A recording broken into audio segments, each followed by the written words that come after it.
Ассалаумағалейкум жігіттер, жаңа ғана найзада Нұрбек Қабдырахман бауырымызбен Балғын Жеңісұлы бауырларымыз төбелескен болатын. Өте тартысты жекпе-жек болды. Одан кейін өте тең жекпе-жек болды менің ойымша. Бірақ төрешілердің шешімімен Балғын бауырымыз жеңіске жетіп, найзада чемпион болды. Енді осы жекпе-жек туралы қалай ойлайсыздар? Мына төрешілердің шешімі әділ болды ма? Төрешілер найзаның Нұрбекке қасандық жасады ма?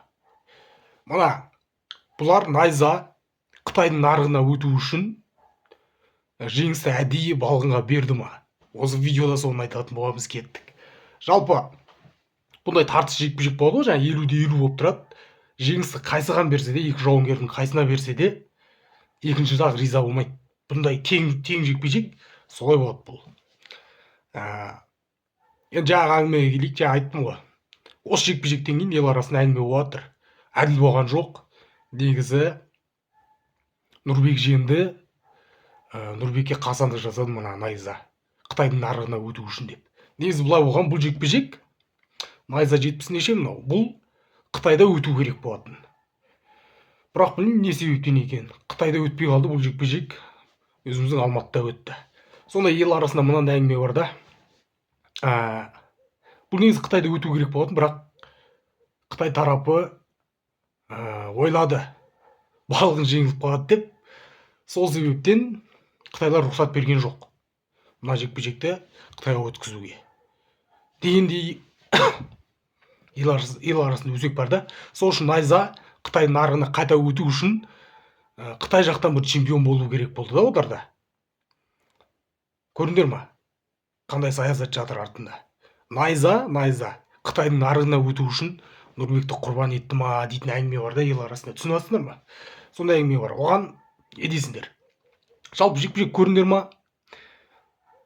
Мен тең болады деп ойладым. Дәл осы жекпе-жекте. Бұл негізі Нұрбек пен Балғын бауырларымыздың екеуінің арасындағы екінші жекпе-жек. Реванш. Бұның алдында Нұрбек жеңіп кеткен. Ол жекпе-жекті өтірік айтпай қояйын, қараған жоқпын.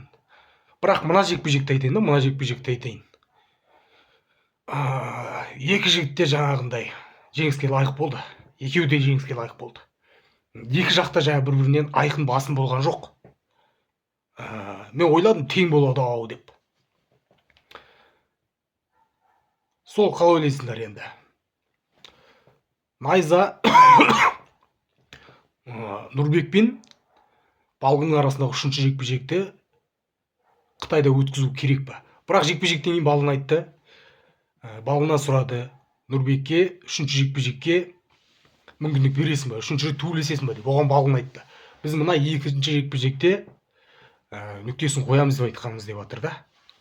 Ер жігіт екі сөйлемейді, нүктесін қоямыз, осыдан кейін төбелеспейміз деп жатыр да. Енді Балғынның сөзі, көреміз енді қалай болатынын алдағы уақытта.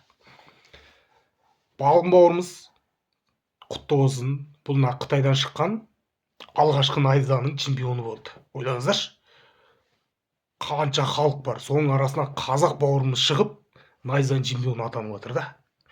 Оның өзі еңбек. Жалпы қалай ойлайсыңдар? Мына жекпе-жекте төрешілердің шешімі жалпы әділ болды ма? Әділ жекпе-жек болды ма? Жеңісті кімге беру керек еді? Балғынға, жоқ әлде Нұрбекке? Айтып отырмын ғой, екі жігіт те жеңіске лайық болды. Ешқайсы жаңағындай айқын басымдықпен бір-біріне артық болған жоқ. Сол. Жалпы осындай қазақ бауырларымыз төбелескенде екі жақты да қимайсың да. Жаңағы Балғын мен Нұрбек бір-бірімен емес, Балғын басқа бір шетелдік қарсыласпен, ұлты басқа, Нұрбек ұлты басқа бір қарсыласпен жеңілсе, төбелессе, мұнда басқаша болады ғой енді жаңағы. Мына екі қазақ төбелесіп тұрғаннан кейін қайсы жеңсе де жаңа екінші жаққа жаның ашып тұрады екен. Мұндай жекпе-жектер ауыр болады екен.